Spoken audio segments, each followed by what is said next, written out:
Hello everyone, welcome to Beginners Bank.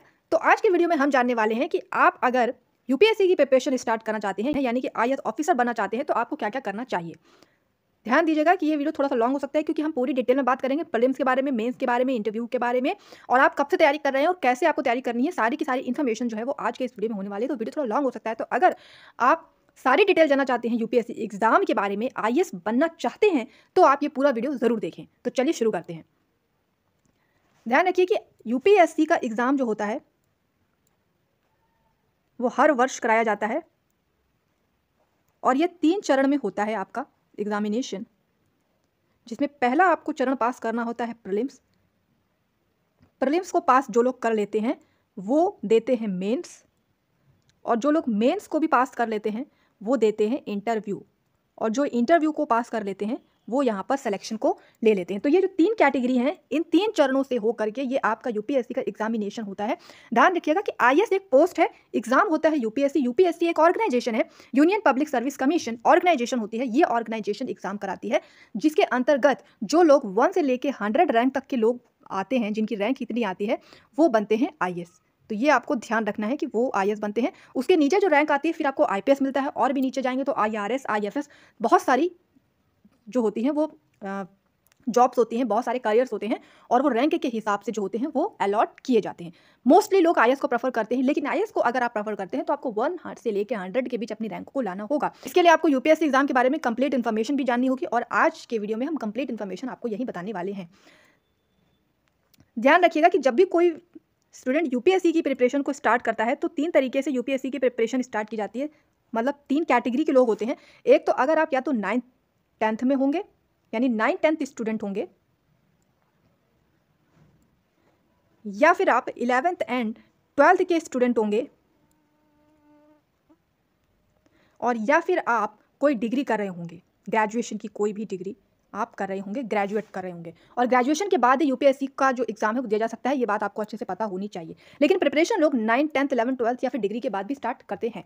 तो अगर आप बिल्कुल अभी स्टार्ट कर रहे हैं, अभी आप 9th 10th में हैं, तो मैं आपको सजेस्ट करूंगी कि आप सबसे पहले 9th एंड 10th पे फोकस कीजिए, 11th 12th पे फोकस कीजिए, फिर आप यूपीएससी पे आएंगे तो ज़्यादा बेहतर होगा। लेकिन अगर आप फिर भी बहुत ज़्यादा सीरियस है और आप इसको करना ही चाहते हैं तो मैं सजेस्ट करूंगी कि आप एनसीईआरटी बुक को प्रेफर कर सकते हैं, एनसीईआरटी को थोड़ा थोड़ा पढ़ना स्टार्ट कर सकते हैं। क्योंकि अगर आप 9th 10th या 11th 12th में हैं और अगर आपने साइंस साइड या फिर आपने कॉमर्स साइड ली है, तो आप थोड़ा बहुत एनसीईआरटी हिस्ट्री की, जियोग्राफी की या और पॉलिटी की, इकोनॉमिक्स की आप पढ़ना स्टार्ट कर सकते हैं। क्योंकि जो साइंस एंड कॉमर्स वाले स्टूडेंट्स होते हैं वो ये सब्जेक्ट्स नहीं पढ़ते, तो उन्हें थोड़ी सी दिक्कत हो सकती है। इस बात को आपको ध्यान रखना है। क्योंकि जो अभी हम सिलेबस देखेंगे तो आप ध्यान देंगे कि जो इसका जो सिलेबस होता है उसमें जनरल स्टडीज़ नाम से कई पेपर्स होते हैं। 4 पेपर आपको जनरल स्टडी को देखने को मिलते हैं, और इसमें जो मोस्ट ऑफ द सब्जेक्ट होते हैं वो आपसे पूछा जाता है। आपसे हिस्ट्री पूछा जाता है, आपसे पॉलिटी पूछा जाता है, इकोनॉमी पूछा जाता है,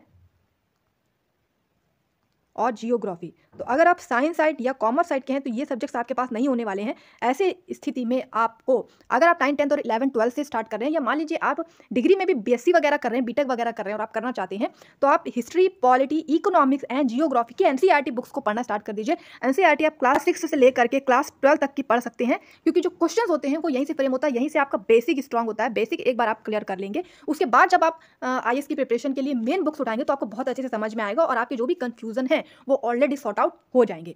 लेकिन अब आपको ध्यान क्या देना है कि जब भी यूपीएससी की प्रिपरेशन आप स्टार्ट करें तो एक बार अपना बेसिक स्ट्रांग कर लें और अपना ऑप्शनल भी डिसाइड कर लें। क्योंकि ऑप्शनल में बहुत सारे सब्जेक्ट होते हैं, कोई एक सब्जेक्ट आपको ऑप्शन कर लेना है। क्योंकि जो मेंस का एग्जाम होता है वहाँ पर आपको एक ऑप्शनल सब्जेक्ट, यानी एक ऑप्शनल होता है, एक आपको पेपर चुनना होता है, एक सब्जेक्ट चुनना होता है जो आपको देना होता है। वो आप कोई भी चुन सकते हैं, मैथ्स चुन सकते हैं, साइंस चुन सकते हैं, हिस्ट्री चुन सकते हैं, geography, economy, political science, society, sociology, कोई भी सब्जेक्ट आप चुन सकते हैं अपने हिसाब से। तो अगर आप 9th 10th 11th 12th में और आप चाहते हैं कि नहीं आपको आईएएस ऑफिसर ही बनना है या यूपीएससी एग्जाम ही देना है, तो आप बीए भी कर सकते हैं। आप उसी हिसाब से अपनी ग्रेजुएशन डिग्री कर सकते हैं, और ऑलरेडी उस सब्जेक्ट को आप डिग्री में ले सकते हैं, और ऑप्शन आपका वहीं पर कुछ हद तक क्लियर होने लगेगा। लेकिन नहीं, आप साइंस चूज कर चुके हैं या कॉमर्स आप चूज कर चुके हैं, उसके बाद अगर आप यूपीएससी देना चाहते हैं तो ऑप्शन को पहले से चूज करके जरूर रख लें कि आपको क्या पढ़ना है। ये इसलिए ताकि आप उस ऑप्शनल की एनसीईआरटी को भी स्टार्ट कर सकें। क्योंकि एनसीईआरटी पढ़ेंगे तो आपको बहुत अच्छे से जीरो लेवल से समझ में आएगा, और जीरो लेवल से समझने के बाद जब आप बड़ी बुक उठाएंगे तो आपको बहुत अच्छे से समझ में आएगा।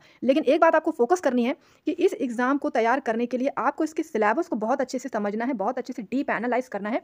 जब तक आप सिलेबस का डीप एनालिसिस नहीं करेंगे तब तक आपको इसमें कुछ भी समझ में नहीं आएगा। और ये आपका ये काम आसान करने के लिए हम आज के वीडियो में ही आपको पूरा डीप एनालिसिस करके दे रहे हैं सिलेबस का। तो आप बस एक बार ये कंप्लीट वीडियो देख लें और जो भी सिलेबस हम इस वीडियो में बताएंगे उसे अच्छे से समझ लें, उसी हिसाब से आप अपने टॉपिक को पढ़ें। जैसे मान लीजिए इकोनॉमी में आप इंक्लूजन पढ़ रहे हैं, फाइनेंशियल इंक्लूजन पढ़ रहे हैं, तो अब ये फाइनेंशियल इंक्लूजन वर्ड अगर आपने पहली बार सुना है, आप 9th 10th में 11th 12th में आपने कभी सुना ही नहीं, तो अगर आपने ये वर्ड सुना तो सबसे पहले गूगल पे जाके उस वर्ड को सर्च कीजिए कि इसका मतलब क्या है। उसके बाद एनसीईआरटी में, क्योंकि ये इकोनॉमिक्स का है, तो इकोनॉमिक्स के एनसीईआरटी में इसको पढ़ने की कोशिश कीजिए। 6 to 12th के बीच आपको कहीं ना कहीं जरूर मिलेगा। इससे आपका एक एक टॉपिक, एक एक चीज़ तैयार होगी और तभी आपकी कंप्लीट स्ट्रैटेजी बनेगी और आप अच्छे से जब भी एग्जाम को देंगे तो आपकी जो प्रिपरेशन है वो औरों से बहुत ज़्यादा हाई होगी। ध्यान रखिएगा, बहुत सारे स्टूडेंट इस एग्जाम को भरते हैं, बहुत सारे जो स्टूडेंट हैं वो इस करना चाहते हैं, तो ऐसी स्थिति में आपकी जो तैयारी को बहुत अच्छे से करनी है, तो आपको ये सारी चीज़ें फॉलो करनी होंगी। आई होप कि आप इस बात को समझ गए हैं। तो सिलेबस के बारे में आपको क्यों पता होना चाहिए, यहाँ पर हम देखेंगे benefits of understanding the syllabus. अगर आपको सिलेबस पता है तो आप सबसे पहले तो सिलेबस को एनालाइज कर पाएंगे। इसका फ़ायदा क्या होगा कि आप उन कॉमन टॉपिक्स को जान पाएंगे जिन्हों आपको कवर करना है प्रीलिम्स और मेंस के एग्जाम्स के लिए। जब आप टू द पॉइंट पढ़ेंगे तो आपकी स्टडी जो होगी वो बहुत इंटीग्रेटेड होगी प्रीलिम्स के लिए एंड मेंस के लिए, और आपका सिलेक्शन होने की जो पॉसिबिलिटी है वो बढ़ जाएगी। इसके साथ ये सिर्फ ना आपकी प्रिपरेशन को इजी बना देगा, इसके साथ आपके काफ़ी ज़्यादा टाइम को सेव करेगा। किसी भी प्रिपरेशन को करने में आपको टाइम का भी बहुत ज़्यादा ध्यान देना होता है, और ये तो यूपीएससी का एक बहुत बड़ा एग्जाम आपको करना है, तो यहाँ पर आपको टाइम मैनेजमेंट भी आना चाहिए। तो सिलेबस जानने के ये 2 फायदे हो गए आपके। इसके साथ अगर आप बिना एनालाइज किए सिलेबस को तैयारी करेंगे तो आपका जो स्टडी है वो रिलेवेंट नहीं हो पाएगा और आप बहुत ज़्यादा मटेरियल को यूज़ करेंगे, और जो बहुत ज़्यादा संभावना होती है सिलेक्शन नहीं होने की, उसके पीछे सबसे बड़ा रीज़न यही होता है कि आपके पास मटेरियल बहुत ज़्यादा होता है, और इतना ज़्यादा मटेरियल होने के कारण आप कवर नहीं कर पाते, और जो मेन चीज़ें जिसको आपको कवर करना ही चाहिए वो कवर नहीं हो पाते, और सिलेक्शन में आपका मुसीबत हो जाती है। तो बस इस बात पर फोकस करने के लिए सिलेबस का जानना भी बहुत ज़्यादा ज़रूरी होता है, और इसमें सबसे ज़्यादा जो लॉस होता है वो आपके टाइम का होता है। तो ये आप जानते हैं कि अगर आप ज़्यादा एक्स्ट्रा पढ़ेंगे तो एक्स्ट्रा टाइम जाएगा। इन्हीं सबको अवॉइड करने के लिए आपको सबसे पहले जब भी प्रिपरेशन स्टार्ट करनी है तो सबसे पहले यूपीएससी के प्रीलिम्स के सिलेबस को और मेंस के सिलेबस को अच्छे से पहले पढ़ना है, फिर उसको एनालाइज करना है, उसमें जो की टॉपिक्स हैं उस पर अंडरलाइन करना है, तभी उसको प्रिपेयर करना है, उसके पहले नहीं। तो ये बातें आप समझ गए कि हमें क्यों सिलेबस को जानना बहुत ज़्यादा ज़रूरी है। तो अब अगर हम प्रीलिम सिलेबस की बात करें तो यूपीएससी के 3 स्टेजेस एग्जामिनेशन में जो पहली स्टेज होती है वो यानी कि prelims exam.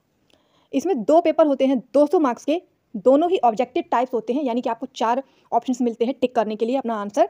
Multiple choice questions बोल सकते हैं, बहुविकल्पी हिंदी में अगर कहें तो। और इन क्वेश्चंस को करने के लिए आपके पास 2 घंटे का 2 आवर्स का टाइम होता है, जिसमें आपको सारे के सारे क्वेश्चन ही अटैम्प्ट करने हैं। ऐसा मैंडेटरी नहीं है, मतलब जो आपको आएंगे वो आपको करने हैं, बट सारे ही करने होते हैं। तो सारे में ये मानिए कि 100 हैं तो 100 में से 100 तो आपको नहीं आएंगे, बट आपको 80 तक उसको करना ही करना होता है।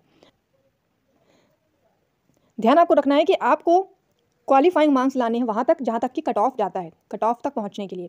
प्रीलिम्स में 2 पेपर होते हैं 200 मार्क्स के, मैंने बता दिया आपको। जो पहला पेपर होता है वो होता है जनरल स्टडीज़ का, और जो सेकंड पेपर होता है वो होता है सीसेट का प्रीलिम्स में। और ये जो सीसेट वाला पेपर होता है यानी कि जो सेकंड पेपर होता है ये क्वालिफाइंग नेचर का होता है, यानी कि आपको केवल इसमें 33% लानी है। तो मेरिट किसे बनेगी? मेरिट आपकी बनेगी पेपर फर्स्ट से, यानी कि पेपर फर्स्ट आपका इतना बेहतर होना चाहिए कि जो भी कट ऑफ जिस वर्ष जाने वाला है उस कट ऑफ तक आपका जो क्लियरेंस है वो पेपर फर्स्ट ही डिसाइड करेगा। पेपर फर्स्ट अगर आपका बहुत अच्छा हो गया तो आप समझ सकते हैं कि आपका बहुत हद तक क्लियर होने की संभावना बढ़ जाएगी। लेकिन इसकी वजह से आप सीसेट को मिस नहीं कर सकते, क्योंकि पास तो इसमें भी होना, 33% तो इसमें भी आपको लाने हैं। ध्यान रखना है कि दोनों क्वेश्चन पेपर आपको हिंदी और इंग्लिश दोनों में देखने को मिलेंगे, यानी क्वेश्चन हिंदी में भी होगा इंग्लिश में भी होगा, आप जिसमें भी समझ सकते हैं उसको आप अपने हिसाब से प्रेफर कर सकते हैं, चूज़ कर सकते हैं। अब अगर हम प्रीलिम्स की एग्जाम डिटेल की बात करें तो पहला पेपर होगा जिसको जीएस फर्स्ट बोलते हैं, जनरल स्टडीज़ फर्स्ट, 200 मार्क्स का, 2 घंटे का, 100 क्वेश्चन आते हैं आपके, और निगेटिव मार्किंग होती है, ध्यान रखना है आपको। सेकंड पेपर सीसेट का जिसको कि जीएस 2 यानी जनरल स्टडीज़ सेकंड पेपर बोलते हैं, ये भी 200 मार्क्स का ही होगा, 2 घंटे का ही होगा, लेकिन इसमें 80 क्वेश्चन ही आएंगे, और ये क्वालिफाइंग 33% ही इसमें लाने होते हैं, बस इसमें आपको पास ही होना होता है, और इसमें भी निगेटिव मार्किंग होती है। तो ये प्रीलिम्स का एक पैटर्न है एग्जामिनेशन का जो कि आपको पता होना चाहिए अगर आप यूपीएससी में देने जा रहे हैं एग्जाम। तो ये जो पैटर्न है ये आपको बहुत अच्छे से पता होना चाहिए, क्योंकि इसी पैटर्न को आपको फॉलो करना है और इसी एग्जाम को दे करके आप उस यूपीएससी एग्जाम को क्रैक कर पाएंगे। ध्यान आपको क्या रखना है कि निगेटिव मार्किंग तो होती ही, आपको पता ही है। नेचर जो होता है पहले पेपर का ही रैंकिंग का होता है, यानी फर्स्ट पेपर आपकी रैंकिंग डिसाइड करेगा, सेकंड पेपर सिर्फ क्वालिफाइंग का नेचर का होता है। कट ऑफ जो होती है वो पहले पेपर से ही डिसाइड होती है। सेकंड पेपर में केवल 33% यानी 200 में से केवल 66 नंबर आपके आ गए तो सेकंड पेपर आपका पास हो गया। बस आपको पास ही होना है, इसमें आपको मेरिट से कोई लेना देना नहीं है। तो प्रीलिम्स का जो पैटर्न है आई होप कि आप समझ गए होंगे। चलिए अब हम इसका सिलेबस देख लेते हैं। अब अगर हम प्रीलिम्स के जनरल स्टडीज फर्स्ट पेपर की बात करें तो सिलेबस को बहुत ध्यान से समझिएगा। यहाँ पर current events of national and international importance आएगा, हिस्ट्री ऑफ इंडिया और इंडियन नेशनल मूवमेंट आपको पूछा जाएगा, Indian and world geography, physical social economic geography of India and the world आएगा, Indian polity and governance, constitution, political system, panchayati raj, public policy, rights issues, ये सारी चीज़ें आएंगी। इकोनॉमिक्स की अगर बात करें तो economic and social development, sustainable development, poverty inclusion, demographics, social sector initiative आएंगे। ध्यान रखना एक एक ये जो आप टॉपिक्स देख रहे हैं इन पर बहुत ज़्यादा फोकस करने की जरूरत है, क्योंकि इन्हीं टॉपिक से क्वेश्चन बनता है, तो आपको कहीं इधर उधर जाने की जरूरत नहीं। एक ही टॉपिक को आप जब बहुत अच्छे से पढ़ेंगे तो बहुत डेप्थ में वो टॉपिक ऑलरेडी ही चला जाएगा, तो आपको एक्स्ट्रा कुछ भी पढ़ने की जरूरत नहीं पड़ेगी, यही बहुत ज़्यादा वाइड हो जाता है। इसके साथ general issues on environmental ecology, biodiversity and climate change जो कि आपको पढ़ना है, इसमें बहुत ज़्यादा स्पेशलाइजेशन की जरूरत नहीं है, सिर्फ आपको इतना पढ़ना है कि आप 11th एंड 12th लेवल तक का पढ़ सकें। और जनरल साइंस, तो ये हो गया आपका जनरल स्टडीज़ फर्स्ट पेपर का पूरा सिलेबस, जो कि बहुत ही ज़्यादा इंपॉर्टेंट आपके लिए हो जाता है, क्योंकि यही वो सिलेबस है जो आपकी रैंकिंग को डिसाइड करेगा। और ये बहुत अच्छे से अगर आपने प्रिपेयर कर लिया तो आपकी रैंकिंग आ सकती है और आप प्रीलिम को यहाँ पर क्रैक कर पाएंगे। लेकिन चूंकि सीसेट भी हमें पास तो होने हैं, क्लियर तो करना ही है, 33% तो लाने ही है, तो इसका सिलेबस में क्या होगा, इसमें आपको कॉम्प्रिहेंशन पूछा जाएगा, interpersonal skills including communication skills आएंगी, यानी कुछ ऐसे क्वेश्चंस आएंगे जो आपके स्किल्स को टेस्ट करेंगे। रीजनिंग आएगा, logical reasoning and analytical ability. तो रीजनिंग में हमारे जो चैनल पे ऑलरेडी हमने फाउंडेशन रीजनिंग स्टार्ट कर दिया है, तो अगर आप चाहें तो रीजनिंग हमारे चैनल से पढ़ सकते हैं, जहाँ पर हम फाउंडेशन बिल्कुल 0 लेवल से आपको रीजनिंग पढ़ा रहे हैं। अगर आप 12th के हैं, 10th के हैं और आप रीजनिंग अभी नहीं जानते होंगे, क्योंकि रीजनिंग 10th 12th या फिर कोई भी ग्रेजुएशन डिग्रीज में तो नहीं आती, ये सिर्फ और सिर्फ जब आप कंपटीशन में उतरते हैं तभी आती है, तो इसके लिए आपको 0 से पढ़ना जरूरी है। तो रीजनिंग का हमारे यहाँ फाउंडेशन लेवल चल रहा है, तो आप उसे जाके जरूर देख सकते हैं, 4 वीडियो ऑलरेडी हमारे बने हुए हैं। इसके साथ decision making and problem solving आएगा, आपका जनरल मेंटल एबिलिटी से क्वेश्चन आएंगे, कुछ आपको न्यूमेरिसी भी देखने को मिलेगी, यानी कि मैथ्स भी आएगी जिसमें नंबर्स हो गए, उसके रिलेशन हो गए, मैग्नीट्यूड्स हो गए, क्लास 10th लेवल की मैथ्स आएगी अगर ईजी वे में कहें। डेटा इंटरप्रिटेशन आएगा जिसमें आपके charts, graphs, tables, data sufficiency आएगा, ये भी क्लास 10th लेवल के आएंगे, जो कि बैंकिंग में मोस्टली आते हैं लेकिन यूपीएससी के सीसेट में भी पूछे जाते हैं। और इंग्लिश लैंग्वेज में भी कुछ क्वेश्चन आपको देखने को मिलेंगे जो कि 10th लेवल के ही होने वाले हैं। तो ये हो गया आपका सीसेट का सिलेबस। तो ये हो गया आपका प्रीलिम्स का पूरा कंप्लीट सिलेबस, जिसे आपको बहुत अच्छे से एनालाइज करना है, समझना है, तभी आपको प्रिपरेशन अपनी स्टार्ट करनी है। अब जो लोग जनरल स्टडीज़ के प्रीलिम्स को पास कर लेंगे फिर वो मेंस में आएंगे। प्रीलिम्स को पास करने के बाद ही मेंस एग्जामिनेशंस की बारी आती है, जो क्वालिफाइंग और जो पहला पेपर रैंकिंग वाला है उससे आपकी मेरिट लिस्ट डिसाइड होगी। इसके बाद जो मेंस होगा उसमें आपको टोटल 9 पेपर देने होते हैं, 3 घंटे का टाइम मिलता है हर एक पेपर के लिए और एक्स्ट्रा 30 मिनट्स मिलते हैं जो कि ब्लाइंड स्टूडेंट्स होते हैं उनके लिए। Paper A and paper B जो होते हैं वो 300 मार्क्स के होते हैं और बाकी जितने भी पेपर होते हैं वो 250 मार्क्स से होते हैं। तो ये आपको ध्यान रखना है। ये जो पेपर होता है मेंस का, ये सब्जेक्टिव टाइप होता है, यानी कि आपको इसमें क्वेश्चंस को लिखना होगा, जैसे कि आपने अभी तक 10th में, 12th में या फिर डिग्री में किया होता है, वैसे आपको क्वेश्चन दिया जाएगा और आपको पूरा उसका आंसर जो होगा वो लिखना होगा, रिटन में आपको आंसर को अपना लिखना होगा। तो चलिए अब इसके थोड़े पैटर्न को हम देख लेते हैं। पेपर ए, इसमें कंपलसरी इंडियन लैंग्वेज आएगी। जैसे मान लीजिए कि आपकी इंडियन लैंग्वेज हिंदी है तो हिंदी का पेपर कंपलसरी देना होगा। अगर आपकी इंडियन लैंग्वेज तमिल है तो आपको तमिल का देना होगा। अगर इंडियन लैंग्वेज आपकी तेलुगु है तो तेलुगु को देना होगा, यानी जो आपकी मदर टंग है उसका एक कंपलसरी इंडियन लैंग्वेज का आपका पेपर होगा। 3 घंटे का 300 मार्क्स का होगा, ध्यान रखना है आपको, 3 घंटे के टाइम में आपको मिलता है।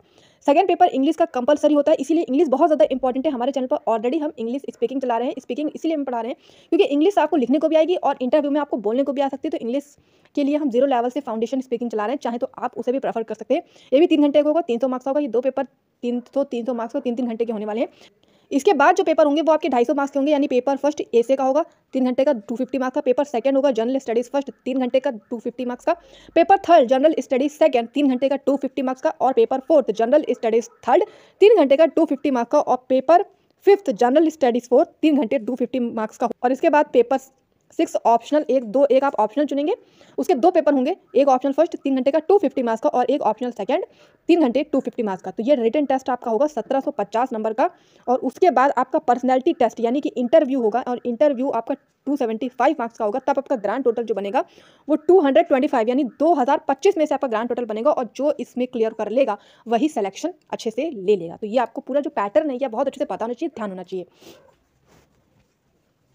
अब अगर हम जनरल स्टडीज़ मेंस के सिलेबस की बात करें तो जनरल स्टडीज़ का जो पेपर फर्स्ट आता है इसमें Indian heritage and culture, history and geography of the world and society आता है। बहुत ही ज़्यादा इंपॉर्टेंट है की पॉइंट्स पर फोकस करना, क्योंकि यही की पॉइंट्स से जो क्वेश्चन होते हैं वो फ्रेम किए जाते हैं, यानी कि क्वेश्चन बनते हैं। तो अगर हम इसको पूरा अंदर तक डिफाइन करें यानी डीप में जाएं, इसके एनालिसिस करें, तो इसमें आपको साइलेंट एस्पेक्ट्स ऑफ आर्ट के फॉर्म्स पढ़ने हैं, लिटरेचर पढ़ना है, आर्किटेक्चर पढ़ना है, इंसाइट टू मॉडर्न टाइम्स का, यानी जो भारतीय समय में, प्राचीन समय में जो भी आर्ट्स डेवलप हुआ, जो लिटरेचर डेवलप हुआ, जो आर्किटेक्चर डेवलप हुआ, वो आपको बहुत अच्छे से पढ़ना होगा, जिसको हम बोलते हैं आर्ट एंड कल्चर। इसके अलावा मॉडर्न इंडियन हिस्ट्री पढ़नी होगी, middle of the 18th century से आपको सिग्निफिकेंट इवेंट्स और पर्सनैलिटीज एंड इशूज़, ये सारी चीज़ें पढ़नी होंगी। फ्रीडम स्ट्रगल बहुत अच्छे से पढ़ना होगा, इसके various stages and important contribution from various parts of the country, ये आपको पढ़ने होंगे। पोस्ट इंडिपेंडेंस यानी इंडिपेंडेंस के बाद की क्या कंडीशन रही, consolidation and reorganisation within the country, ये आपको अच्छे से पढ़ना होगा। इसके बाद हिस्ट्री ऑफ द वर्ल्ड भी आपको पढ़ना होता है। यहाँ पर 18th सेंचुरी से लेकर जैसे industrial revolution, world war, withdrawal of national boundaries, colonisation, decolonisation, political philosophies like communism, capitalism, socialism, ये सारी इफेक्ट्स इनके पढ़ने होंगे, इनके फॉर्म्स पढ़नी होंगी। सोसाइटी में आपको साइलेंट फीचर इंडियन सोसाइटी और डाइवर्सिटी ऑफ इंडिया पढ़ना होगा।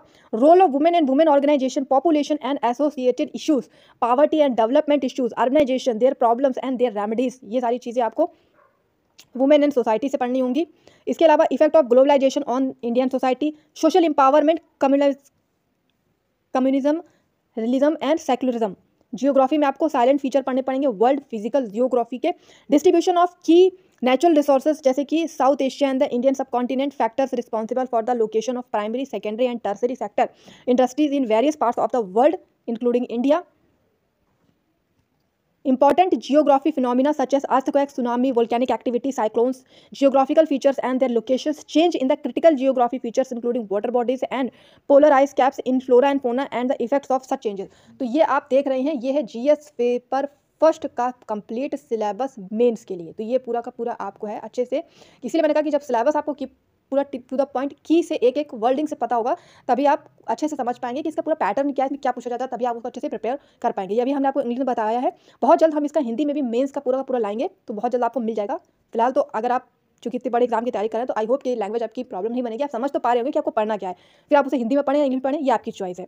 अब अगर हम बात करें सेकंड पेपर की, तो जनरल स्टडीज सेकंड पेपर में आपको governance, constitution, polity, social justice and international relations पढ़ने हैं। इसको अगर हम डिफाइन करें, इसको एनालाइज करें, तो इसके डीप में जाएं तो आपको पढ़ना पड़ेगा कॉन्स्टिट्यूशन में historical underpinning, evolution, features, amendment, significant provisions and basic structure, यानी कॉन्स्टिट्यूशन कैसे बना, क्या हिस्ट्री रही, कैसे कैसे वो बढ़ा, क्या उसके एवोल्यूशन हुए, क्या उसके फीचर्स हुए, क्या क्या उसमें संशोधन यानी अमेंडमेंट्स हुए, ये सारा कॉन्स्टिट्यूशन पे आपको पढ़ना पड़ेगा। इसके बाद कुछ उसके फंक्शन, उसके responsibility of the union and states, यानी यूनियन और स्टेट्स के क्या फंक्शन है, क्या उनकी रिस्पॉन्सिबिलिटी है, क्या उनके इशूज़ हैं, क्या उनके चैलेंजेस हैं, फेडरल स्ट्रक्चर्स के, devolution of power and finance up to local levels and challenges there on. इसके अलावा आपको सेपरेशन पढ़नी होगी पावर की between various organs, dispute redressal mechanism and institution, यानी यूनियन और स्टेट में, सेंट्रल में और भी कई ऑर्गेनाइजेशन में क्या क्या पावर है, उनके बीच क्या क्या प्रॉब्लम्स होती। इसके साथ आपको कंपैरिजन पढ़ना होगा इंडियन कॉन्स्टिट्यूशनल स्कीम और अदर कंट्रीज की स्कीम में, parliament and state legislature structure, functioning, conduct of business, powers and privilege and issue arising out of the structure, organisation and functioning of the executive and the judiciary, ministry and department of the government, pressure groups and formal informal association and their role in the polity, silent feature of the representation of people's act, appointment of various constitutional post, power, function and responsibility of various constitutional bodies. तो आप देख पा रहे हैं कि कितना wide syllabus है, already इतना वाइड सिलेबस है, और विदाउट सिलेबस जाने आप अगर पढ़ने की कोशिश करेंगे तो आपको बहुत प्रॉब्लम हो सकती है। तो इतना वाइड सिलेबस होने के बावजूद भी अगर आप एक्स्ट्रा पढ़ेंगे तो आपको प्रॉब्लम होगी, तो आपको यही पढ़ना है, ये ध्यान रखना है। इसके अलावा statutory, regulatory and various quasi judicial bodies, government policies and intervention of development in various sectors and issues arising out of their reason and implementation, development process and the development industry, the role of NGOs, SHG होता है self help groups, various groups and associations, donors, charities, institutions and other stake holders, welfare schemes of vulnerable sections of the populations by the centre and the state and the performance of their schemes, mechanism, laws, institutions and bodies constituted for the protection and betterment of their vulnerable section. ये सारी चीज़ें आपको बहुत अच्छे से पता होनी चाहिए। इसके अलावा issues related to development, management of social sector service related to health, education, human resources, issues related to poverty and hunger, important aspect of governance, transparency and accountability, e governance applications, model, success, limitations and potential, citizens charters, transparency and accountability and institution and other measures. ये कहने का मतलब ये कि जो भी government करती है, जो भी वो स्कीम्स निकालती है, जो उसकी एप्लीकेशंस आती हैं, इसको इंप्लीमेंटेशन किस प्रकार किया जाता है, क्या उसका सक्सेस होता है, क्या उसकी डिक्लाइन होती है, ये सारी जो डिटेल है वो आपको पता होनी चाहिए। Role of civil service in the democracy, civil services का डेमोक्रेसी में क्या रोल है पता होना चाहिए। इसलिए कहा जाता है कि न्यूज़पेपर पढ़ना बहुत जरूरी होता है यूपीएससी के लिए, क्योंकि न्यूज़पेपर में ही ये सब चीज़ें आपको पता चलेंगी जो भी भारत सरकार कर रही है, यानी गवर्नमेंट ऑफ इंडिया के द्वारा किया जा रहा है। इसके साथ इंटरनेशनल रिलेशन आपको बहुत ज़रूरी है, जैसे कि इंडिया के उसके नेबरहुड के साथ क्या रिलेशन है, जिसमें बायलेटरल और रीजनल एंड ग्लोबल ग्रुपिंग हो गए, एग्रीमेंट्स हो गए इन्वॉल्विंग इंडिया एंड अफेक्टिंग और इंडिया इंटरेस्ट। जैसे कि आप देखते होंगे कि एशियन बॉडीज़ क्या करती है, ब्रिक्स क्या करता है, ये सारी जो चीज़ें होती हैं ये इसी इंटरनेशनल रिलेशन यानी आईआर में आती हैं, जो आपको पढ़नी होती हैं। ध्यान रखिएगा, ये बहुत ज़्यादा इंपॉर्टेंट होता है। इंटरनेशनल रिलेशन में इंपॉर्टेंट बॉडीज़ हैं, जैसे कि एशियन हो गई, ब्रिक्स हो गई, इसके बारे में भी हम डिटेल में वीडियो बनाएंगे, तो बहुत जल्द आपको मिल जाएगा, आपको बस अच्छे से समझते चलना है।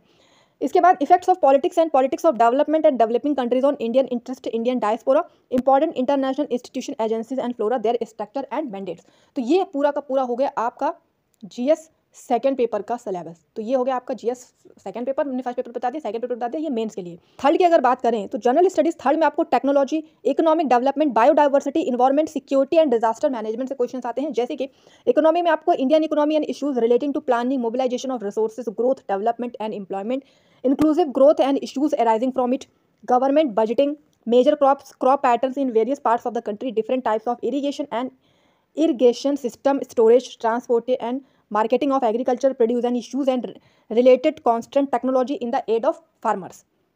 यानी कि एग्रीकल्चर से रिलेटेड चीज़ें भी पढ़नी है, जैसे इश्यूज रिलेटेड टू डायरेक्ट और indirect farm subsidies and minimum support prices, public distribution system जो कि भारत सरकार के द्वारा जो बहुत ही मिनिमम प्राइस में जो भोजन दिया जाता है, फूड दिया जाता है, जैसे कि गेहूं, चना वगैरह, ये पब्लिक डिस्ट्रीब्यूशन सिस्टम होता है। इसके बारे में, इसके ऑब्जेक्टिव क्या है, इसकी फंक्शनिंग क्या है, इसकी लिमिटेशंस क्या हैं, revamping issues of the buffer stocks and food security, technology missions, economic of animal rearing, food processing and related industries in India, scope and significance, location, upstream and downstream requirements, supply chain management, land reforms in India, effects of liberalisation on the economy post 1991, changes in industrial policy and their effects on industrial growth, infrastructure, energy, ports, roads, airport, railway, investment models यानी कि PPP, public private partnership model, science and technology में development and their application and effects in everyday life, यानी science का क्या role है, achievement of Indians in science technology, indigenization of technology and developing new technologies, awareness in the fields of IT, space, computers, robotics, nanotechnology, biotechnology and issues related to intellectual property rights, environment में conservation, environmental pollution and degradation, environmental impact assessment, disaster management के laws and acts, linkage between development and spread of extremism, इसके साथ role of extreme security through communication network, role of media and social networking sites and integral society challenge, basics of cyber security, money laundering and its prevention, security challenges and their management in border areas, linkage of organized crime with terrorism, various security forces and agencies and their mandates। तो ये हो गया आपका GS 3 का mains का complete syllabus. अब अगर हम GS 4 की बात करें, यानी कि 4 पेपर की बात करें, तो इसमें एथिक्स, इंटीग्रिटी एंड एप्टीट्यूड आता है। इसको अगर हम पूरा का पूरा डिफाइन करें, इसको एनालाइज करें, तो इसमें जो क्वेश्चंस होते हैं वो कैंडिडेट्स के एटीट्यूड को जांचते हैं, उनके अप्रोच को जांचते हैं कि किस प्रकार वो किसी भी इशू को यहाँ पे टैकल करने वाले हैं। जैसे कि मान लीजिए कि आप उस पोस्ट पे आ जाएंगे, तो उस पोस्ट पे आने के बाद आपके सामने अजीब अजीब सी प्रॉब्लम्स आएंगी, तो वो आपको किस प्रकार आप उसको सॉल्व करेंगे, इससे ही रिलेटेड क्वेश्चन जो होते हैं वो इस पेपर में आते हैं, एथिक्स, इंटीग्रिटी एंड एप्टीट्यूड में। इसमें आपको पब्लिक की लाइफ, उसके प्रॉब्लम सॉल्विंग अप्रोच से रिलेटेड क्वेश्चन जो हैं वो देखने को मिलते हैं। अगर इसको और हम डिफाइन करें और इसके डीप में जाएं, इस सब्जेक्ट्स इस पेपर को एनालाइज करें, तो उसमें ethics and human interface, actions, determinants and consequence of ethics in human actions, dimensions of ethics, ethics in private and public relationship, human values, lesson from the lifes and teaching of great leaders, reformers and administrator, role of family, society and educational institutions including values, attitude, content, structures and function, its influence and relation with thought and behavior, moral and political attitude, social influence and persuasion, aptitude and foundation values of civil service, integrity, impartiality of non-partnership, objectivity, dedication to public service, empathy, tolerance and compassion towards the weaker section, emotional intelligence, concept and their utilities and application in administration and governance, contributions of moral thinkers and philosophers from India and the world। Public service values, ethics and public administration, government in private institution, laws, rules, regulations, strengthen of ethical and moral values in governance,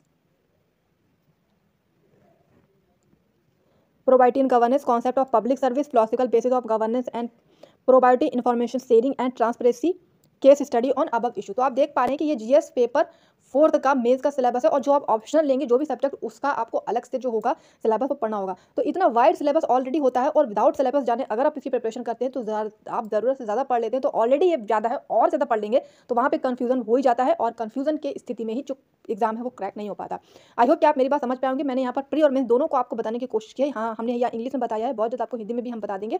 और ये syllabus आप हमेशा अपने पास रखें अगर आप तैयारी करना चाहते हैं तो इसके लिए हम ये सिलेबस की पूरी पीडीएफ आपको टेलीग्राम पे दे देंगे। टेलीग्राम का लिंक आपको डिस्क्रिप्शन में मिल जाएगा तो आप उसे भी ज्वाइन कर सकते हैं। वहाँ पर आपको पूरा डिटेल में ये जो सिलेबस है ये मिल जाएगा। इसकी पीडीएफ आप डाउनलोड करके अपने पास रख सकते हैं और जब भी आप कोई भी टॉपिक तैयार करें तो आप देख लें, चेक कर लें एक बार सिलेबस में कि वो सिलेबस में है भी कि नहीं। विदाउट सिलेबस अगर आप पढ़ते जा रहे हैं तो उसका कोई भी मतलब नहीं होने वाला, खास तौर पर यूपीएससी के लिए। अब अगर इसके बाद हम बात करें कि ऑप्शनल होगा तो ऑप्शनल में आपके 2 पेपर होंगे, उसका अलग सब्जेक्ट होता है क्योंकि उसमें जो भी सब्जेक्ट लेंगे उस हिसाब से आपको उसका सिलेबस देखना होगा। आप गूगल पे सर्च कर सकते हैं, जो भी आपने सब्जेक्ट लिया है उस सब्जेक्ट से रिलेटेड आपको मिल जाएगा। इसके 2 पेपर होंगे, ध्यान रखना है 250 मार्क्स के ईच होंगे, यानी टोटल 500। एक पेपर 250 का एंड दूसरा पेपर भी 250 का। ऑप्शनल में 2 आएंगे पेपर, एक सब्जेक्ट के 2 पेपर होंगे, 500 का हो जाएगा ये टोटल और आपको इसके लिए 3-3 घंटे का समय जो है वो मिलेगा। तो बस इस तरह आपका जो ये मेन सही है कि पूरा पैटर्न आई होप कि आप समझ गए होंगे। तो अब इस एग्जाम में आपको सिलेबस बहुत अच्छे से समझ में आई होप कि अब आ गया होगा। सिलेबस समझ के अपनी तैयारी करेंगे तो आपकी तैयारी बहुत अच्छी होगी। और अगर आप शुरू कर रहे हैं तो एनसीईआरटी से आप शुरू कर सकते हैं। एनसीईआरटी करने के बाद आप वो जो मेन बुक्स हैं आप इस एग्जाम के लिए उन मेन बुक्स पे जाएंगे तो आपको बहुत अच्छे से हर चीज़ जो है वो समझ में आएगी।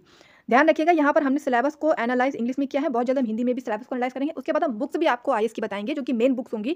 एनसीईआरटी तो मैंने आपको बता दी कि 6 to 12 तक आप पढ़ सकते हैं, जो कि हिस्ट्री, पॉलिटी, इकोनॉमी जो भी आपने सब्जेक्ट्स आपको बताए हैं सारे के सारे, उससे तो आपको बहुत अच्छे समझ में आएगा। तो यूपीएससी की तैयारी किस प्रकार स्टार्ट करनी है, कैसे आपको प्रारंभ करनी है, आई होप कि आपको समझ में आ गया होगा। वीडियो यदि आपको समझ में आया हो, पसंद आया हो और आप चाहते हो कि हम आपको इससे रिलेटेड और इन्फॉर्मेशन दें और इन्फॉर्मेटिव वीडियो आपको बनाए यूपीएससी एग्जाम से रिलेटेड, तो वीडियो को लाइक कीजिए, शेयर कीजिए। अगर कोई क्वेश्चन आपके माइंड में रह गया है जो आप जानना चाहते हैं तो आप कमेंट में पूछ सकते हैं। आई होप कि आपको वीडियो पसंद आएगा। वीडियो पसंद आए तो लाइक कीजिए, शेयर कीजिए। मिलते हैं नेक्स्ट वीडियो में। Thank you.